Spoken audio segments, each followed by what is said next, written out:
بسم اللہ الرحمن الرحیم۔ السلام علیکم۔ ایک دفعہ سلطان صلاح الدین ایوبی رحمۃ اللہ علیہ اپنے 5 خاص سپاہیوں کے ساتھ جا رہے تھے۔ اس اہم سفر کے دوران سلطان صلاح الدین ایوبی کا قریبی ساتھی علی بن سفیان بھی شریک تھا اور آپ کے ایک خاص وزیر بھی آپ کے ہمراہ جا رہا تھا۔ سلطان صلاح الدین ایوبی کا یہ سفر بہت طویل تھا، لہٰذا سلطان صلاح الدین ایوبی کے پاس کھانے پینے کی اشیاء ختم ہو چکی تھی۔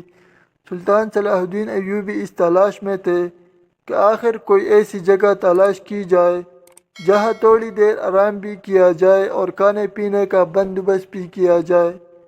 گھوڑے دوڑتے دوڑتے سلطان صلاح الدین ایوبی کا گزر ایک پہاڑی کی چوٹی کے پاس سے ہوا۔ سلطان صلاح الدین ایوبی رحمۃ اللہ علیہ نے دیکھا کہ پہاڑ کی چوٹی پر دھواں اٹھ رہا تھا۔ سلطان نے سپاہیوں کو اشارہ دیا کہ ضرور اس پہاڑ کی چوٹی پر کوئی رہ رہا ہے، لہٰذا وہاں پر جا کر ہمیں کھانے پینے کے لیے اشیاء اور تھوڑی دیر آرام کرنے کے لیے جگہ مل جائے گی۔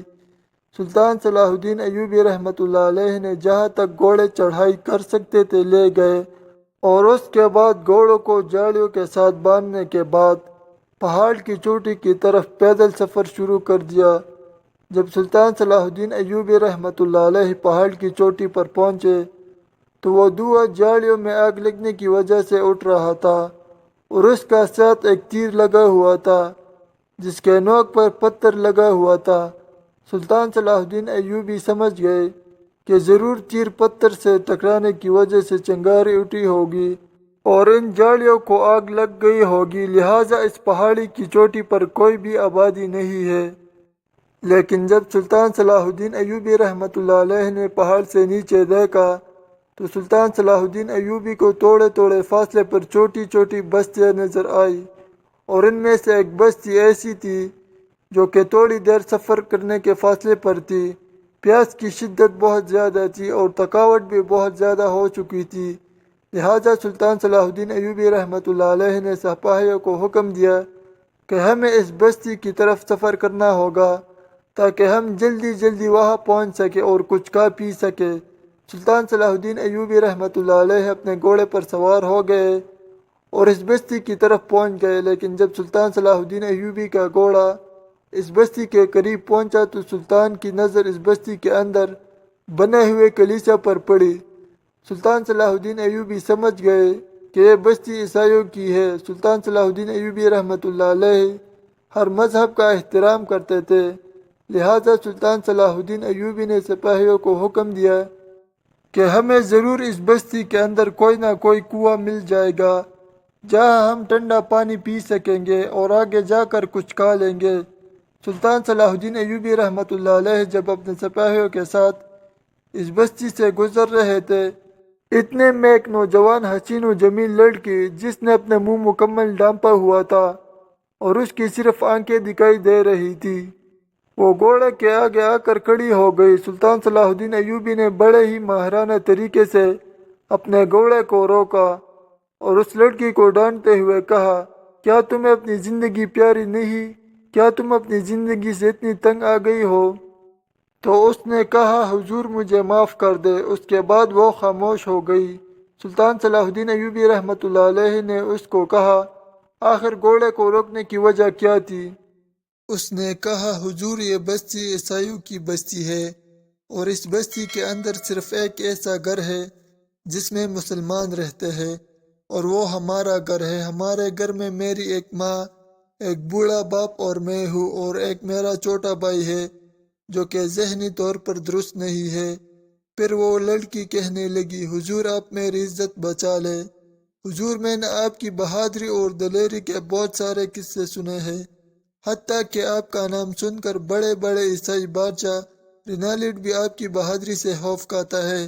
یہ سن کر سلطان صلاح الدین ایوبی نے کہا، بیٹی بتاؤ آخر تمہارے ساتھ کس نے زیادتی کی جو تم اس طرح کی باتیں کر رہی ہو؟ تم مجھے کھل کر بتاؤ تاکہ میں تمہاری پریشانی کو سمجھ سکوں۔ یہ سن کر وہ بڑی ہی بےتابی سے رونے لگی اور اس کی آنکھوں سے اتنے زیادہ آنسو بہنے لگے کہ اس کا سارا منہ آنسو کی وجہ سے بھیگ گیا۔ سلطان صلاح الدین ایوبی رحمۃ اللہ علیہ نے اس لڑکی کو کہا بیٹی تم ہمیں اپنے گھر لے چلو۔ اس لڑکی نے سلطان صلاح الدین ایوبی رحمۃ اللہ علیہ کو ساتھ لیا اور اپنے گھر لے گئی۔ جب سلطان صلاح الدین ایوبی رحمۃ اللہ علیہ وہاں پہنچ گیا تو کیا گھر تھا، ایک چھوٹا سا کچا مکان، چھوٹے چھوٹے پتھروں سے بنی ہوئی ایک چھوٹی سی حویلی، اور حویلی کے ساتھ میں ایک کنواں تھا جہاں سے وہ سارے عیسائی پانی نکال کر پیتے تھے۔ سلطان صلاح الدین ایوبی اور آپ کے سارے سپاہیوں کو پیاس بہت شدت سے لگی ہوئی تھی، لہٰذا سلطان صلاح الدین ایوبی نے گھوڑے سے اترتے ہی اس کنویں کی طرف رخ کیا تو اتنے میں وہ لڑکی دوڑتی ہوئی آئی اور کہا حضور آپ ہمیں شرمندہ نہ کرے، آپ ہمارے مہمان ہیں، آپ ہمارے گھر چلے، میں آپ کو اپنے ہاتھوں سے ہی پانی نکال کر پلاؤں گی۔ سلطان صلاح الدین ایوبی اپنے سپاہیوں کے ساتھ اس کے گھر داخل ہوئے۔ ایک بوڑھی عورت نے سلطان صلاح الدین ایوبی کو دیکھ کر کھڑی ہو گئی اور آپ سے تعارف پوچھا تو اتنے میں اس کی بیٹی نے پیچھے سے آواز دی اماں جان یہ شخصیت تعارف کی محتاج نہیں، یہ ایسی شخصیت ہے جس کا سن کر آپ کے پیروں تلے زمین نکل جائیں گی۔ تو اتنے میں سلطان صلاح الدین ایوبی نے کہا میں مصر کی سلطنت کا سلطان ہوں لیکن اللہ کا بہت گناہ گار بندہ ہوں، اماں جان میں بہت گناہ گار ہوں۔ یہ سن کر بوڑھی اماں نے کہا اے میرے رب، آپ کو میری ایسی کون سی نیکی پسند آ گئی کہ آپ نے اپنا پیارا بندہ جس کو دیکھنے کے لیے لوگوں کی آنکھیں ترستی ہے آپ نے میرے گھر کا مہمان بنا دیا۔ پھر وہ بوڑھی عورت کہنے لگی حضور ساری زندگی ہم نے دکھ دیکھے ہیں، مشکلات دیکھے، لیکن آپ کو اپنے گھر میں دیکھ رہی ہو تو مجھے ایسا لگتا ہے کہ میں نے ساری زندگی پیچھے جنت میں گزار دی ہے۔ تو یہ سن کر سلطان صلاح الدین ایوبی نے کہا اماں جان استغفر اللہ، آپ مجھے اپنے مہمان نہ سمجھے، آپ مجھے اپنا بیٹا سمجھ کر اپنی پریشانی بتائے۔ تو وہ بوڑھی عورت کچھ بولنے لگی تو اتنے میں اس لڑکی نے مٹی کے بنے پیالے میں سلطان صلاح الدین ایوبی کو پانی دیتے ہوئے کہا حضور میں بتاتی ہوں۔ پھر وہ بتانے لگی حضور چند دن پہلے میں اپنی امی کے ساتھ گھر کے کام کاج میں مصروف تھی، ایک بوڑھی عورت نے دروازے پر دستک دی۔ جب میں نے دروازہ کھولا تو وہ بوڑھی عورت مجھے شکل سے ہی چالاک دکھ رہی تھی، بھیک مانگنے کی ناٹک کر رہی تھی، لیکن شکل سے وہ بھکاری نہیں تھی۔ لیکن اس نے اپنی باتوں سے میری ماں کو بے وقوف بنا لیا اور کہا یہ جو دیوار کے سوراخوں میں تیری بیٹی نے بال دبائے ہوئے ہیں یہ مجھے نکال کر دے، مجھے اور کچھ نہیں چاہیے۔ پھر اس نے اپنے تھیلے سے بال نکالتے ہوئے کہا یہ بال جا کر بازار میں بیچتی ہوں اور اس سے ہمیں اچھے خاصے سکے مل جاتے ہیں، اور یہ بال آپ کے کسی کام کے نہیں۔ میں نے اپنی امی کو کہا امی جان ایک نوجوان نامحرم لڑکی کے بال آپ کسی ایسی ویسی عورت کے ہاتھ میں نہیں دے سکتی۔ پھر یہی بال آگے طوائف پہن کر بڑے بڑے بادشاہوں کے سامنے ناچتی ہے اور ہم بھی اس کے گناہ میں برابر کے شریک ہو جائیں گے۔ تو میری ماں نے کہا بیٹا ایسا ویسا کچھ نہیں ہے، یہ بال یہاں پر گڑ سڑ جائیں گے، اس بوڑھی بیچاری کا فائدہ ہو جائے گا۔ اس بوڑھی عورت نے اپنی باتوں سے میری ماں کو قابو کر لیا اور میری ماں نے میرے منع کرنے کے باوجود وہ بال نکال کر بوڑھی عورت کو دے دیے۔ بوڑھی عورت بال لے کر باہر نکلی اور ایسی غائب ہوئی کہ جیسے وہ اس بستی میں آئی ہی نہیں تھی۔ جیسے جیسے وقت گزرتا گیا میرے جسم پر کمزوری چھانے لگی، میں بہت پریشان ہونے لگی۔ شام کو بھوک ہونے کے باوجود مجھ سے کچھ نہ کھایا گیا۔ میں اپنے بستر پر جا کر لیٹ گئی اور میری ماں کو بھی نیند آ گئی۔ تھوڑی دیر کے بعد میری آنکھ کھلی، سب سوئے ہوئے تھے۔ میں اپنے بستر سے اٹھی، میں اپنے آپ کو قابو میں نہیں کر پا رہی تھی، میں نہ چاہتے ہوئے بھی چل رہی تھی۔ میں بستر سے اٹھی، ایک پیالہ پانی کا پینے کے بعد میں وہاں سے نکل کر عیسائیوں کے بنے ہوئے کلیسے کی طرف چل پڑی۔ چلتے چلتے جب میں کلیسے کے دروازے پر پہنچی تو اندر پادری بیٹھا ہوا تھا۔ میں نے دروازہ کھولا اور جا کر پادری کی گود میں سر رکھ کر سو گئی، اور اس کے بعد پادری نے میرے ساتھ کیا کیا مجھے کچھ معلوم نہیں۔ اور حضور اس کے بعد ہر روز بوڑھی عورت آتی ہے، مجھ سے بال لے کر چلی جاتی ہے، لیکن میں خود کو قابو نہیں کر پاتی۔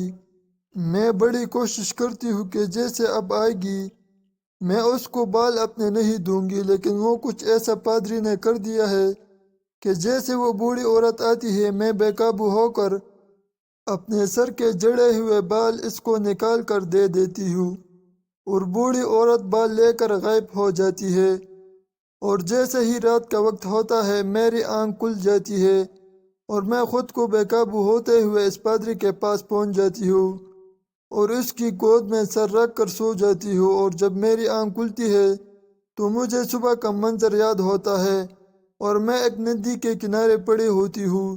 یہ سن کر سلطان صلاح الدین ایوبی بڑے حیران ہو گئے اور کہا کہ اب وقت آ گیا ہے کہ اس بوڑھی عورت کو اور اس پادری کو سبق سکھایا جائے، لیکن اس کے لیے ہمیں کوئی ترکیب سوچنی ہوگی۔ اتنے میں سلطان صلاح الدین ایوبی رحمۃ اللہ علیہ نے اپنے ایک سپاہی کو حکم دیا کہ جا کر اس علاقے کے اندر کوئی ایسی عورت تلاش کی جائے جو اس لڑکی کی طرح خوبصورت ہو لیکن مسلمان ہو۔ تو سلطان صلاح الدین ایوبی رحمۃ اللہ علیہ کے حکم پر وہ سپاہی چلا گیا۔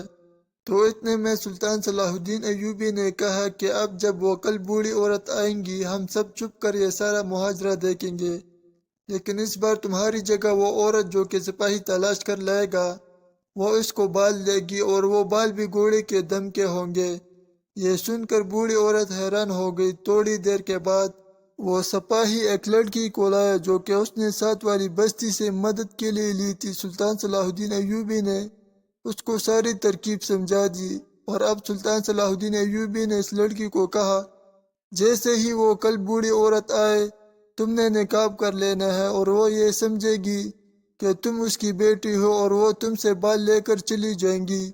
اگلی صبح ایسا ہی ہوا، وہ بوڑھی عورت آئی، اس لڑکی نے اس کو گھوڑے کی بال دے دیے، اب وہ چلی گئی۔ جیسے ہی شام کا وقت ہوا سلطان صلاح الدین ایوبی نے اس کو کہا کہ تم اب چلنے کا ناٹک کرو کیونکہ اس بار جو بھی پہلے ہوا ہے وہ تمہارے ساتھ نہیں ہوگا۔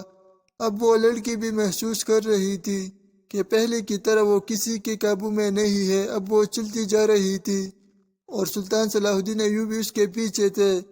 وہ لڑکی اس پادری کے کلیسے کے دروازے پر پہنچی اور جا کر اس کی گود میں سو گئی۔ جب سلطان صلاح الدین ایوبی نے جا کر اندر کا منظر دیکھا تو بہت ساری انسانی ہڈیوں کی کھوپڑیاں اور کوئلے پڑے ہوئے تھے اور ایک گڑیا جس کی آنکھیں نہیں تھی۔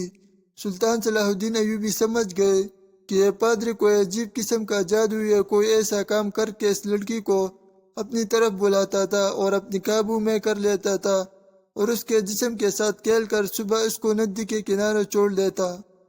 سلطان صلاح الدین ایوبی نے اس وقت تلوار نکالی اور اس پادری کے گردن پر رکھ دی۔ اچانک اپنی گردن پر تلوار دے کر پادری خوف میں پڑ گیا۔ تو سلطان صلاح الدین ایوبی نے کہا کیا وقت آ گیا ہے کہ تم سے تیرا حساب لیا جائے اور تیری اب گردن اتار دی جائیں گی۔ تو اتنے میں اس نے کہا حضور آپ میری گردن نہ اتارے، میں سب کچھ سچ بتاتا ہوں۔ پھر اس نے کہا حضور میں اس لڑکی کی بال اس بوڑھی عورت کے ذریعے منگواتا اور ان بالوں سے کالا جادو کرتا اور کالا جادو کرنے کے بعد اس لڑکی کو قابو میں کر لیتے۔ یہ لڑکی بہت ہی خوبصورت تھی لیکن سب سے بڑی وجہ یہ تھی کہ یہ مسلمان تھی اور میں مسلمانوں سے سخت نفرت کرتا ہوں اور میں اس کے جسم سے کھیل کر بڑے ہی فخر سے کہتا کہ ان کو اپنا دین تو نہیں بچا پایا، لیکن آج مجھے اس بات کی سمجھ آ گئی ان کا رب ایسی جگہ سے مدد کرتا ہے کہ جہاں انسان کی سوچ نہیں ہوتی۔ اور اس کے بعد سلطان صلاح الدین ایوبی رحمۃ اللہ علیہ نے سارے عیسائیوں کے سامنے اس پادری کا راز کھول دیا اور سلطان صلاح الدین ایوبی رحمۃ اللہ علیہ نے اس پادری کو کلیسا کے سامنے قتل کر دیا۔ اور سلطان صلاح الدین ایوبی رحمۃ اللہ علیہ کے اس واقعے کے بعد وہ سارے عیسائی مسلمان ہو گئے اور سلطان صلاح الدین ایوبی رحمۃ اللہ علیہ نے اس بستی کے اندر بہت ہی عالیشان مسجد بنانے کا حکم دے دیا۔ اور بہت سی روایت میں ملتا ہے کہ اس بستی کی وجہ سے ارد گرد کی بستیاں بھی مسلمان ہونے لگی اور وہ پورا علاقہ مسلمان ہو گیا۔ اور یہ واقعہ اس وجہ سے بہت مشہور ہوا کہ ایک لڑکی اور ایک پادری کی وجہ سے پورا علاقہ جو کہ کئی کلومیٹر پر پھیلا ہوا تھا سارے کا سارا مسلمان ہو گیا۔